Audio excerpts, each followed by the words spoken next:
People in this country don't talk about death. And like when I would talk about it sometimes with people, they would go, oh, be optimistic. You know, don't talk that way, you're gonna be fine. And you really need to look at it. And this is the perfect way to do it. Intense colors and geometric shapes, shimmering and glowing, and the sense of being totally in the colors. Not only just seeing the colors, but being in the colors. I said, oh, this is different. Yes, this is totally different. 8 hours. It was very intense. It was a very intense session. That's why I said, even if you do have an expectation going into a study like this of something that you will get from it, you're bound to get so much more in ways that you probably can't even imagine now sitting here.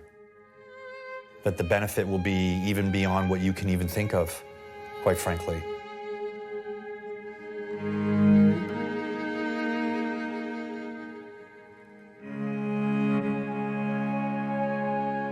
In 1943, chemist Albert Hofmann was developing medicines to aid blood circulation using lysergic acid derivatives. His research would lead to the discovery of LSD and the isolation of other psychoactive compounds, including psilocybin. These breakthroughs showed great promise for use in therapy and were commonly prescribed by psychiatrists.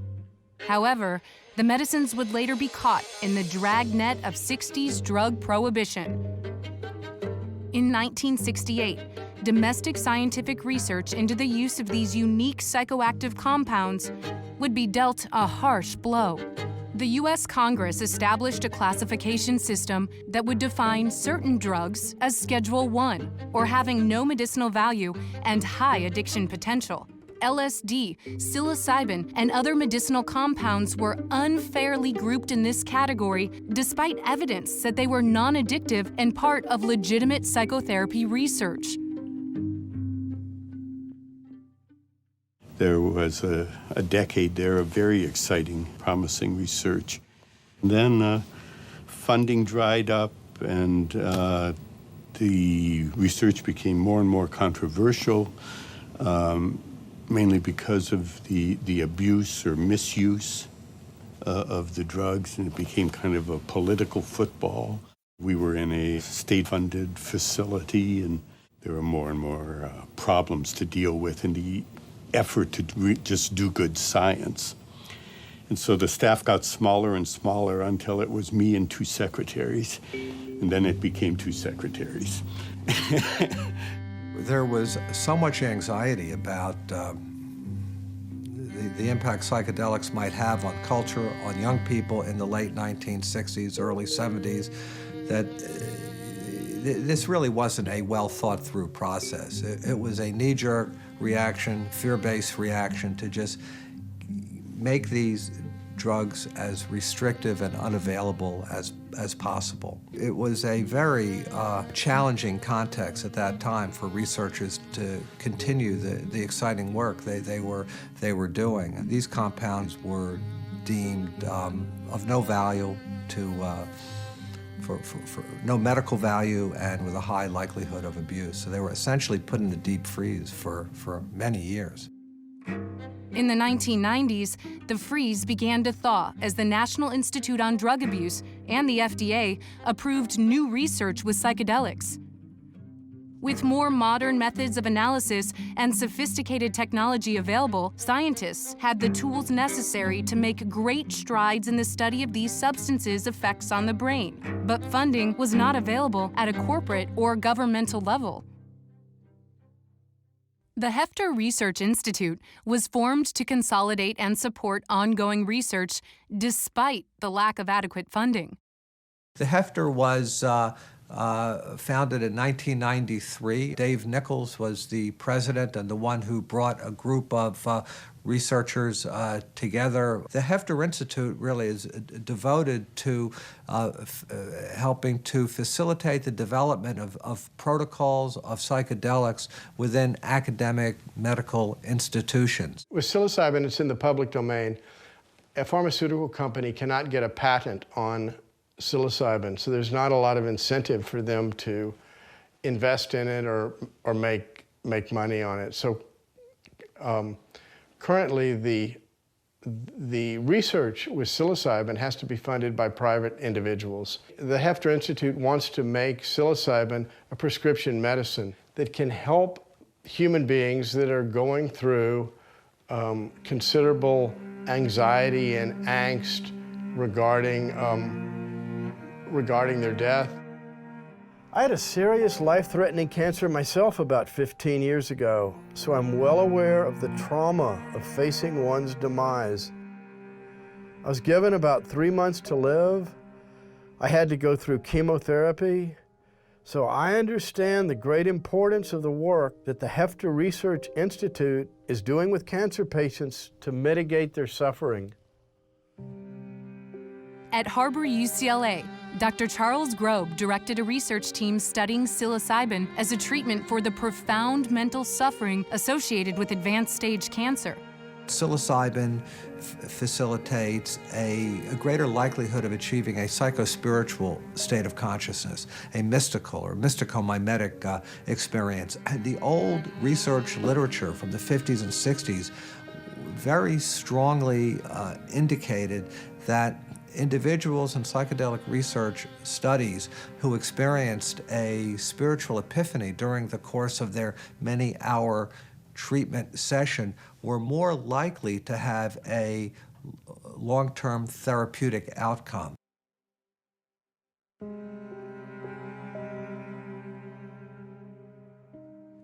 Once you have an illness diagnosed that's terminal, it really changes your viewpoint.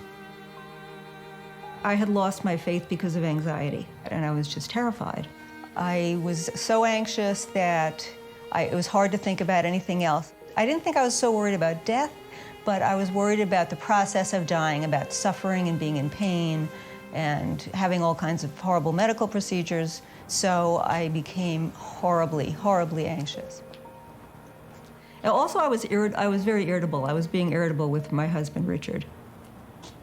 And that was a very bad thing, because he's my caretaker, when I'm ill, and I was not being nice to him and treating him the way I should. We tried to live life as normal, but she was irritable and we were both stressed out. I'm not saying it was her fault. The dynamic of the interaction between us often led to quarreling.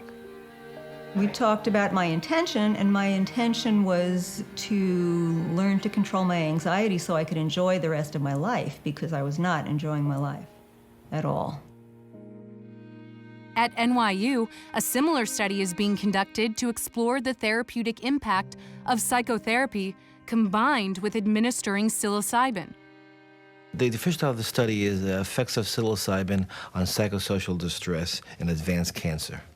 Because our research is working with people who are having cancer and living with cancer, we needed to learn not just how to be psychedelic psychotherapists for someone going through an experience with psilocybin, but also how to do palliative care treatment. And only one person in our study, Tony Bossis, has experience in palliative care. Palliative care is a growing discipline, an important discipline that's emerging robustly in the past 10 years or longer, addressing people's needs at the end of life. Palliative care is not hospice care. That's defined as 6 months or less, but palliative care can be activated at the time of diagnosis of a life-threatening disease. And this study that we're involved with really aims at that piece, the existential suffering, the psychospiritual distress people go through when facing advanced disease and potential death. I'm 49 years old. I have systemic anal cancer. This is a very rare form of cancer. and it usually strikes about 5,000 people a year, and usually women. I hadn't been ill before in my life. In fact, I had probably been one of the healthiest out of 5 boys. And it was just kind of a little ironic that I would end up with cancer. One of the greatest sources of distress at the end of life is the psychological and spiritual and existential despair people go through, and the lack of meaning. And that the search for meaning, and if meaning is cultivated in some way, that people die a better death. What the subjects are looking for is a transformation of the experience of facing death and having a terminal illness or having a cancer diagnosis.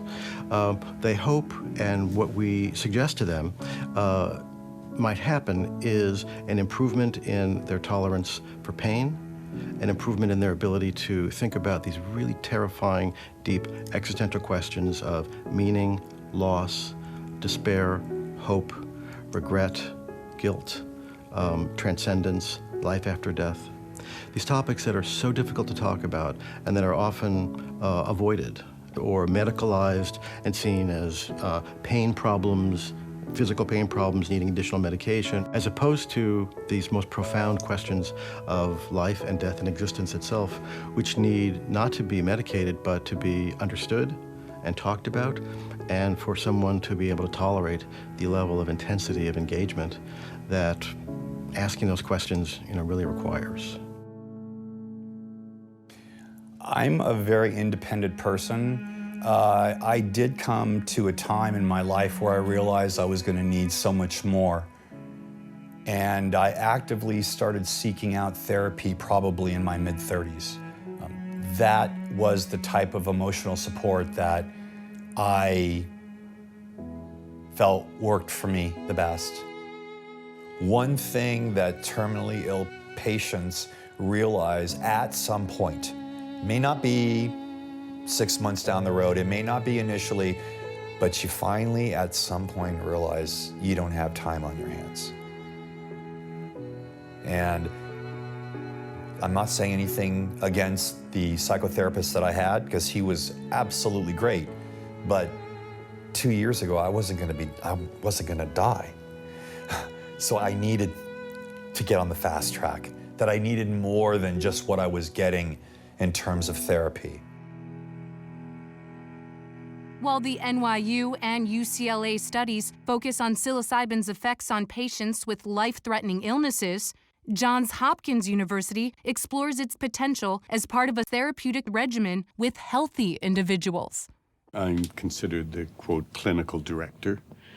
Right now, my expertise is in how to safely prepare people and guide them through experiences with entheogens. I was really interested in some of the research that was beginning with psilocybin and the whole question of how to help people awaken or in some way significantly grow in a very short period of time. I was working on a project with some colleagues, a community-based project, and one of my colleagues came to the meeting, and she told us about the ad she saw in the city paper in Baltimore. And she said she was going to sign up for the study. And one of the requirements was that they were looking for people who had not taken any of the hallucinogens in the 60s. And here was a group of women, we were almost all 50, and none of us had taken the hallucinogens. We would never give a entheogen or psychedelic drug to anyone that we hadn't established a rather deep sense of rapport with first, because there has to be a sense of interpersonal trust and respect established for the drug to be safe. When I got into it, and Bill Richards gave me the book, Cleansing the Doors of Perception, and I took it home and read it, that's when it got serious. I thought, I'm going to do what? These are what's called phase 1 studies that you have some interesting idea or you have a hypothesis that this may be helpful. And with these agents, phase 1 trials really are about determining safety, feasibility. And the UCLA study, they've treated 12 subjects, and they were able to show that it was safe. The next phase of research study would be a phase 2, which would be a limited examination of identified patients who've been recruited as subjects fitting inclusion-exclusion criteria and being rigorously studied both from a physiological perspective as well as, in the case of these kinds of compounds, from a psychological perspective. And a phase 3 study is usually at multiple sites. It includes usually hundreds of patients. And if a phase 3 study has a sufficient, efficacy effect, then you could go to FDA and petition to make it available as a medicine for a particular indication. In this case, it would be for psychosocial distress associated with advanced or terminal cancer. So, one study doesn't do anything. Charlie's study, even though there's some preliminary positive findings, that's not enough to have a drug be approved. You really have to move it through the drug development process. You need lots of money to do these studies. And at the end of it, you need to show that it's safe and effective. In addition to the psychological studies, research at the Imperial College in London examines the physical effects of psilocybin on the brain. The work is supported by Amanda Fielding and the Beckley Foundation. These psychoactive substances are wonderful tools, and you can learn a great deal, which we know so little about the brain. We need every tool that we can apply. And because they're illegal, no one has been applying them for 40 years, and that's a travesty. It could prove to be a new way of treating depression, which would be an interesting breakthrough. So the current psilocybin study is designed to understand what psilocybin does in the brain and where it does it. We put people in an MRI scanner and we look at the activity of their brain before and after or on psilocybin. And at the same time, we also get ratings of how they feel, how they perceive the experience, perceptual changes, mood changes, other sorts of insights that they might have into their behavior. And we're also beginning to ask questions about the way in which they can retrieve memories and the kind of memories they retrieve when they're under the influence. And then the plan is to correlate the changes in brain function with the subjective changes. In terms of whether these agents cause hallucinations, they're a little bit misclassified. Hallucination is experiencing some sensory phenomena based on a stimuli that doesn't exist in reality. It's internally generated.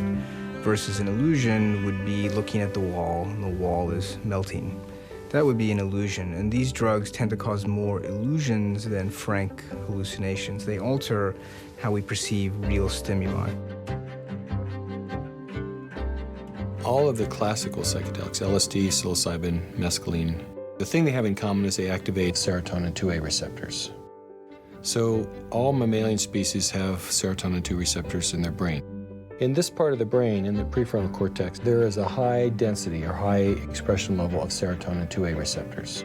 In fact, it's one of the most ancient neurotransmitters that exists. So if you look evolutionarily, it came into being likely before dopamine and many other neurotransmitters did. Psilocybin acts very selectively at serotonin 2A receptors, so that's the lock and key. So psilocybin can click in to this receptor site and activate a variety of processes. If you're using a drug like psilocybin to change the way people deal with something unpleasant happening to them, like depression, like terminal illness, it raises the question of what the drug actually does. Does the drug produce some kind of temporary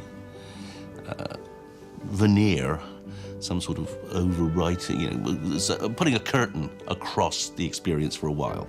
Or does it actually produce something more profound than that? Does it actually change the way in which you as an individual deal with the trauma? There's a central part of the cortex, the higher part of the brain, the cerebral cortex, which coordinates mood. That's the key orchestrator of negative mood and depression. And what we found was that psilocybin turns that off.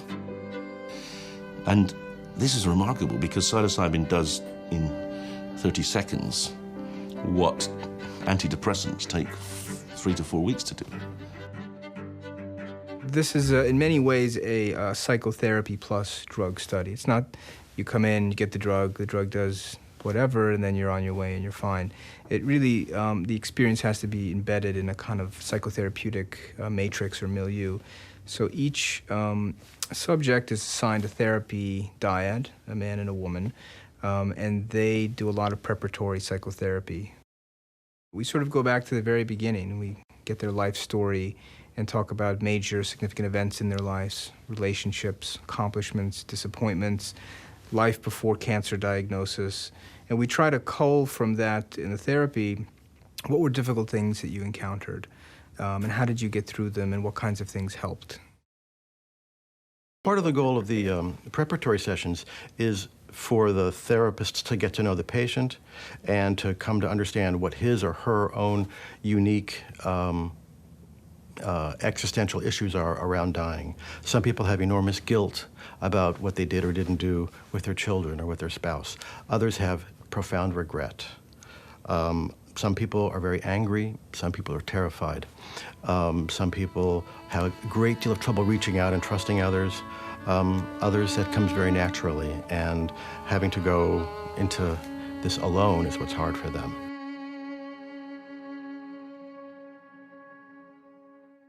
One of the things that they do in the initial week is they do a timeline, or what they call a lifeline. I knew I had relationships with my mother and my father that I was not going to be able to reconcile. I'd been struggling with that for a very, very long time. And there were still demons that I was dealing with. I wanted to die unburdened of anger and angst, and I've never asked myself, why me, about this cancer. I never have. It's kind of like the philosophy I've had about life. Things will get bad. There's light, there's dark. Sometimes we just don't know how good it really could be.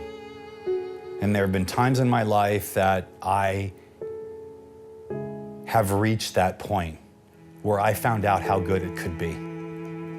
And if that meant that I had cancer and I needed to learn some things from cancer, to die with a peaceful heart and to die unburdened, then I was willing to go that extra mile to do a study in New York when I probably shouldn't have been traveling. I'm that sick. It was tough for me. That's really what got me involved in the study itself. If the person is open to letting go of their habitual, conditioned way of thinking and perceiving, even for a short period of time, what can be occasioned is a sense of being more than that. We found what's most valuable is developing an intent to trust one's own mind, one's own psyche, a willingness to receive whatever comes. I did have one intent for the third session. I said, if I'm going to go through all of this and have a mystical experience, I want to see the divine. Now, Bill joked with me about that, but I was very clear. I remember saying to him, I said, look, I'm not doing all this and not getting, this is my only chance. So Robert, this of course is our session room, and before a volunteer gets in, we set the room up for them. Before the onset of the drug is usually between 20 and 60 minutes, so we often look through an art book or a nature book to get your mind out of your intelligence and thinking. I can remember really experiencing those art books. It's really getting into the depth of the landscapes. There were lots of landscapes in there. There's an area of the brain called the locus ceruleus, which acts as a novelty detector that gets inhibited and also gets somewhat activated with these drugs. So people who are on these agents do have the sense of looking at something and seeing something novel or interesting or beautiful they wouldn't normally notice. So you could imagine as something that normally would seem not very novel, under the influence of a psychedelic would appear to be even more novel. So maybe we would see flowers in a way that they look novel again, like see them through the eyes of a child. And we would say to you now, as we put on the eye shades and headphones, we just want you to let yourself go to experience whatever comes up. My first experience of the drug taking hold, I was lying on this hospital bed, and it felt like the bed had turned into a circle of hands that were holding me up. As soon as it started working, I knew I had nothing to be afraid of. We're here, but we have no expectations. If you want us to be here right with you, just let us know. We will be here, or sitting back. And I am going to hold your hand. Because oftentimes when you're just, and I would have taken your watch off because we want to let go of all time, space. And so we often start with just putting a hold on you, just to let you know that we're here. It was very gentle, and there were people right there if I got upset. I certainly felt that if anything scary happened, I wasn't alone. But with my eyes covered, I saw patterns and visions and sort of faces. I thought about being involved with the people I love, and everything looked absolutely beautiful. It was like you're at the top of a roller coaster and you're about to go down. And I remember kind of inside myself saying, whoa, I'm taking my mind with me. I don't know where I'm going, but I'm taking my mind with me. It is not leaving me. It is staying. I like my mind. It is coming with me. My thoughts and my mind are going with me. And I felt okay, and off I went. It's very difficult to explain what went on during the dosings. There were some really great experiences that I had with visuals that were just unbelievable. They had handpicked about 12 hours of music that they've used in several different studies. Everyone by default, puts headphones on and gets music. And the music is really there to sort of support the experience, to drive the experience, to embed the experience. There was a Turkish tune that was playing, and I did see these whirling dervishes, which as the song progressed, I saw them twirling faster.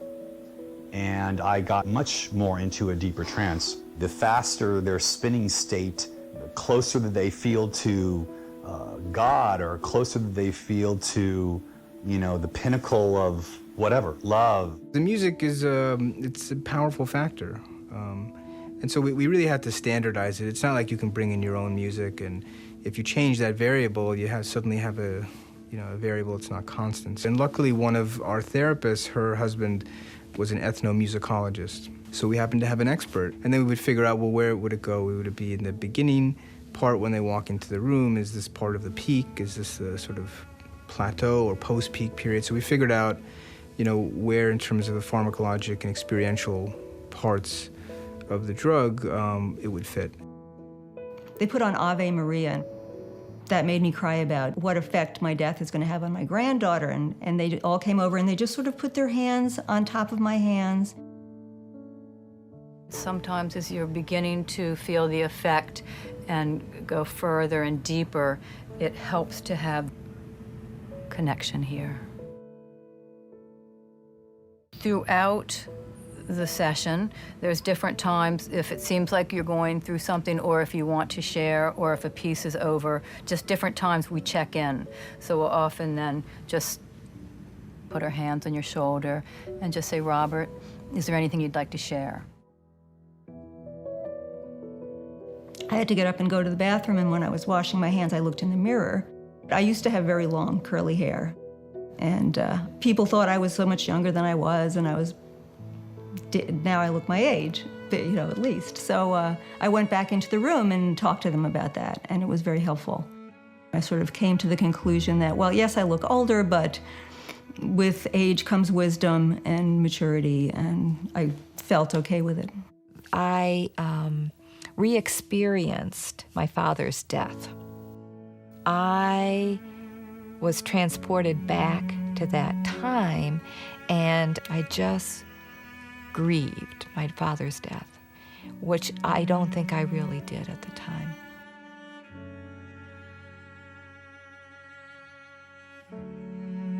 I was just a sobbing mess during this session, sobbing. And I experienced it as waterfalls. My body, I was a waterfall. It was just flowing. It was like my heart cracked. My heart cracked open. They're never left alone. There are two guides with them, giving them the space they need, but always present. Bill and Mary had prepared me in the event that I would see anything really frightening, like a monster.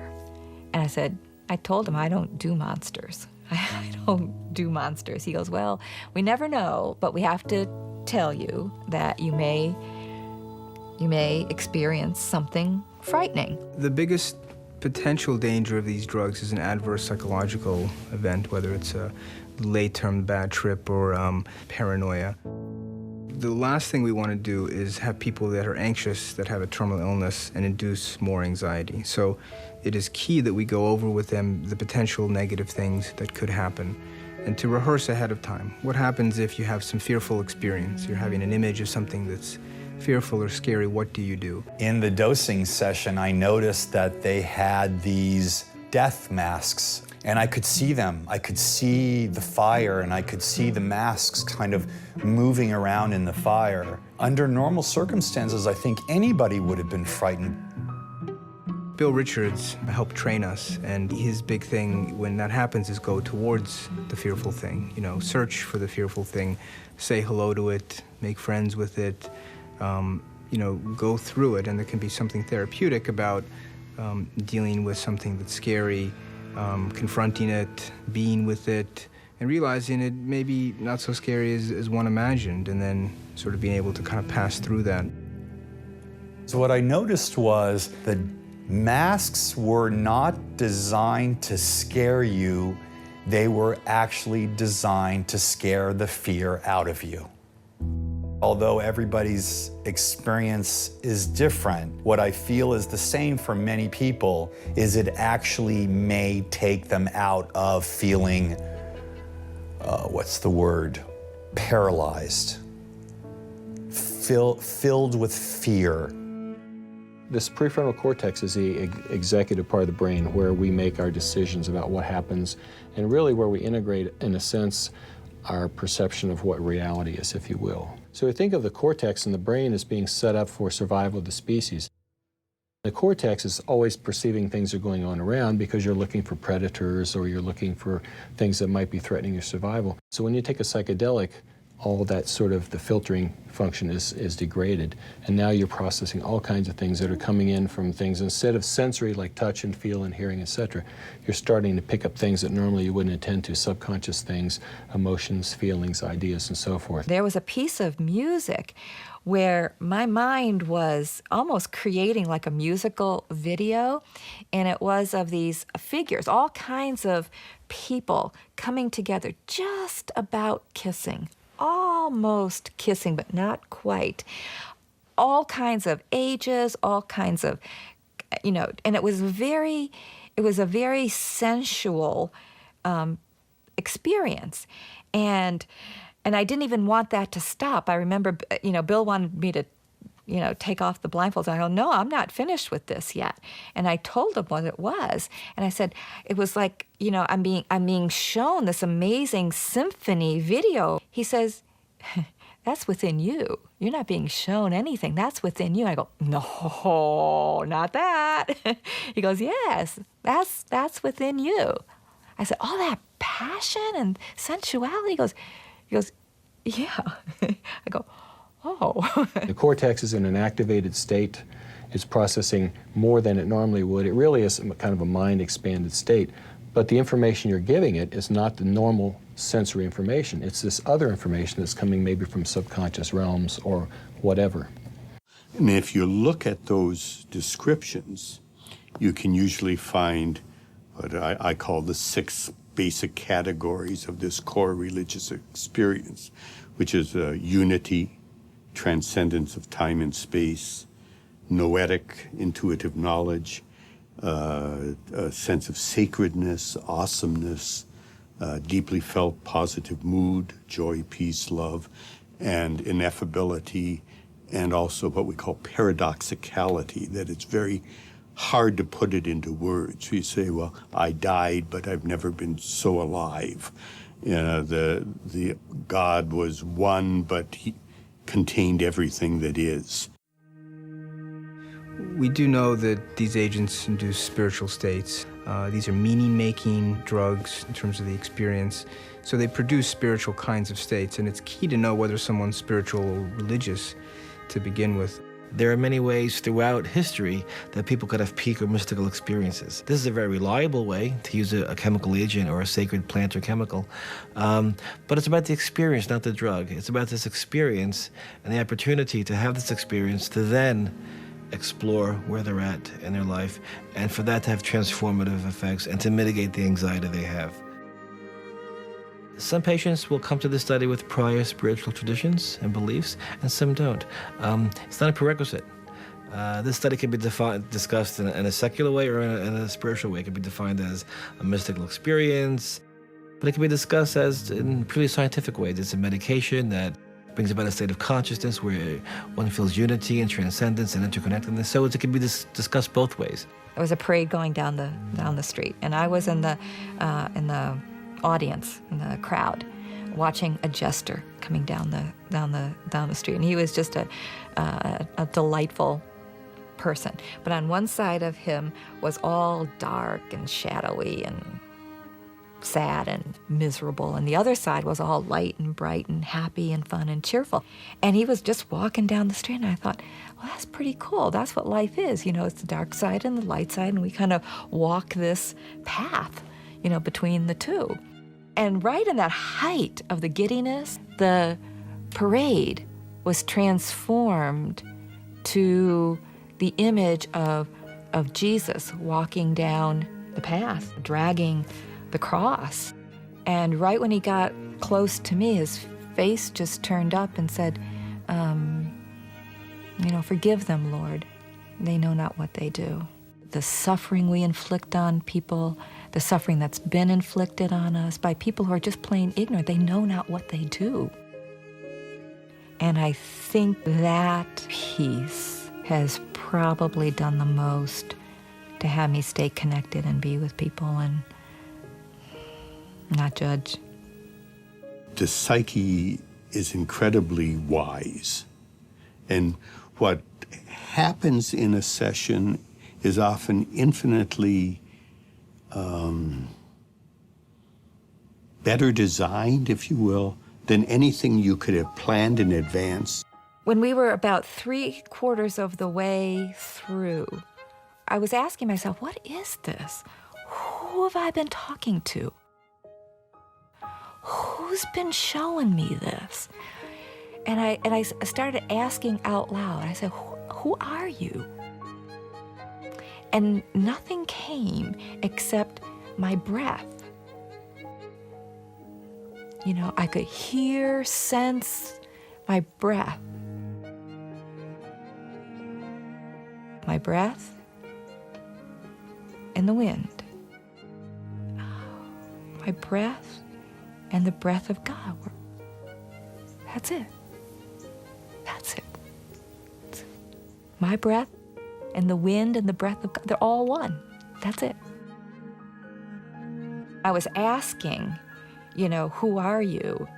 Bill's voice came in and said, would you like to see? And inside of me, I said, I'm going to see the face of God. He said, well, open your eyes. And I thought I was going to open my eyes and look directly into his face. And I opened my eyes, and he had put my husband's face right in front of me. I gasped, I screamed, and I jumped and headed under the covers. I was in shock. And I remember just like heavy breathing, thinking,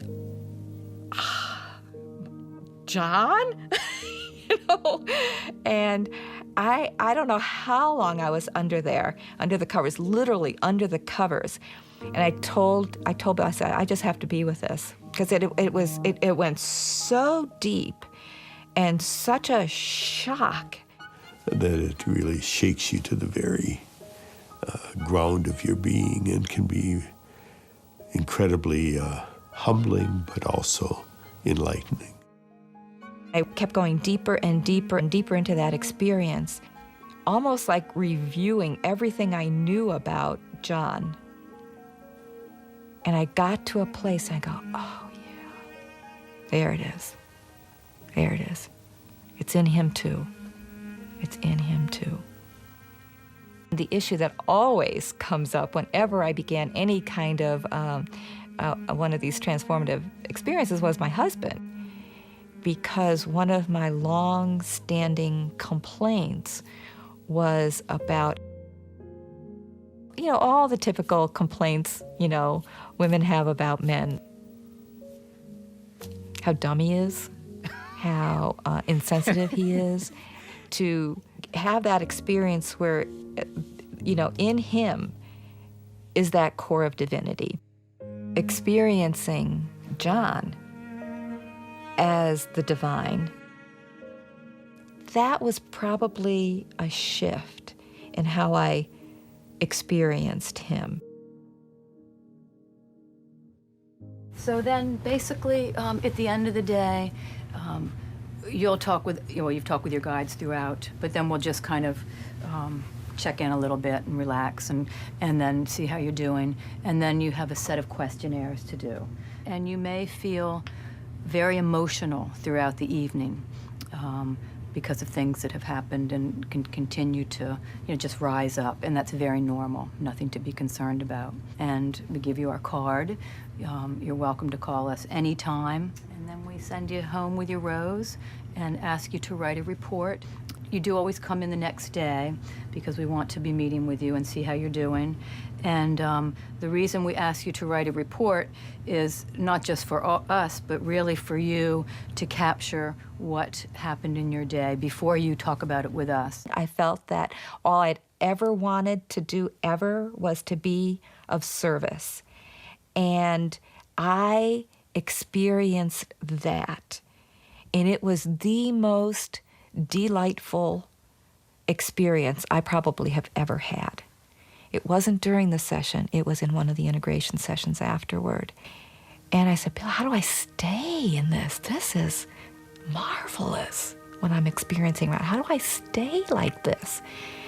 And he told me, he said, you do whatever it takes for you to stay like this. If it means going swimming every day like you like to do, go swimming every day. If it means doing jewelry, making art, do that. Do whatever it takes for you to stay in this place. In a very practical, kind of measurable way, often patients will report an improvement in their relationship with family and friends, an improvement in their ability to tolerate pain, a greater efficacy of the pain medication that they take, a decreased need for tranquilizer medication in order to feel calm, an improved sense of initiative and motivation to do things. Many people feel like, I've only got 3 months to live, why bother? Like everything's over. And that you see transformed into, I have 3 months, I have every day, I have every minute, and each day and each minute are precious and can be filled with meaning and hope and love and connection. We have had more than a couple volunteers say that that session was better than my 10 or 20 years of therapy. That's why we want to be researching it, because it just seems like there can be so much therapeutic and spiritual value to this. This experience has cemented my beliefs about being part of a bigger picture. My God, I mean, I'm going to be in a great, wonderful place when I die. You know, great, wonderful place. Sort of like the point of realization that we're infinitely more than we think we are. And if we've had that experience, then the future changes. Our understanding of the past can change, and life itself. You have a new understanding of what you are, that there is something sacred, there is something profoundly meaningful about you. Some of these things sound really profound, and they are, but they're much deeper than that. They're much more profound than that, because putting words to them almost like cheapens the experience a bit. You know, I didn't know what to expect, and boy, did I get a lot of really great things out of it, although it took a lot of hard work, believe me. I'm much more focused on this moment right now. And it's a good way to see your life from an objective point of view. You can sort of back up and see your whole life, when it started to right now. When we came back, it was like someone had put on a light bulb inside of Annie's head. She was literally glowing. I felt wonderful. I mean, I think it's an incredibly useful tool. What we did, it probably would have taken me years of therapy. I think it's a sin that you can't just go to a clinic and do it. This is very much the beginning. And right now, the studies are all privately funded. Not a single person gets paid. Well, in many ways, it's a labor of love. Eventually, if this psilocybin were ever to have an effect and be brought to market, you know, there would have to be governmental or pharmaceutical funding. Private funding probably couldn't sustain. It takes a lot of money to do that. To us, it's the compassion and action to do what we can to get this medicine moved from Schedule 1 to Schedule 2 so that people that are suffering can use it. The hope is that a younger generation of researchers and investigators will come behind us who will pick up the torch and continue to move forward.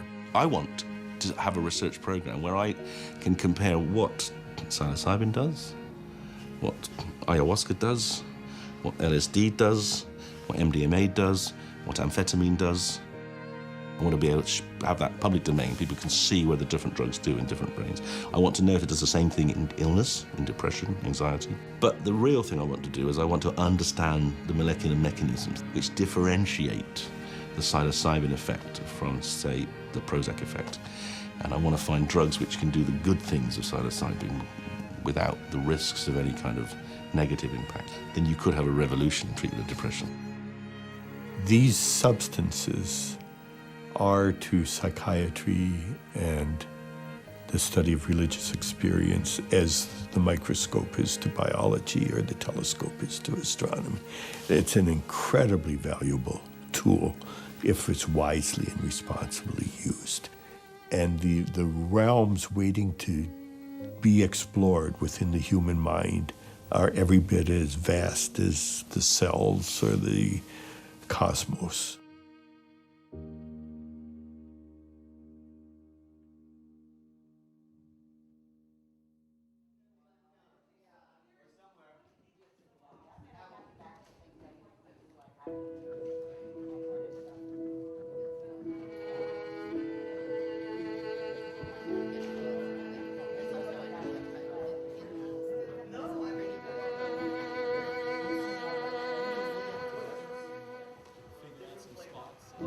I'm pleased to let everyone know that my mom was at peace in every sense of the word when she passed.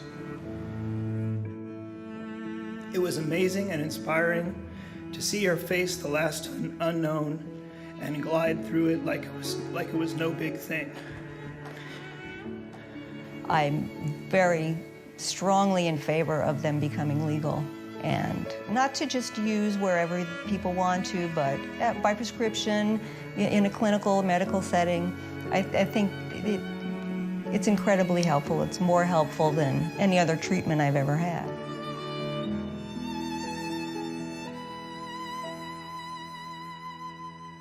As much as painful as cancer is, and as tough as it is to get through a normal day, I still am a very fortunate person and continue to learn every single day from this experience. And I believe this study has helped open me up to learn more and accept more, as opposed to wondering what or how the cancer was going to affect me tomorrow, where it was going to pop up tomorrow. I feel I can die now with peace in my heart.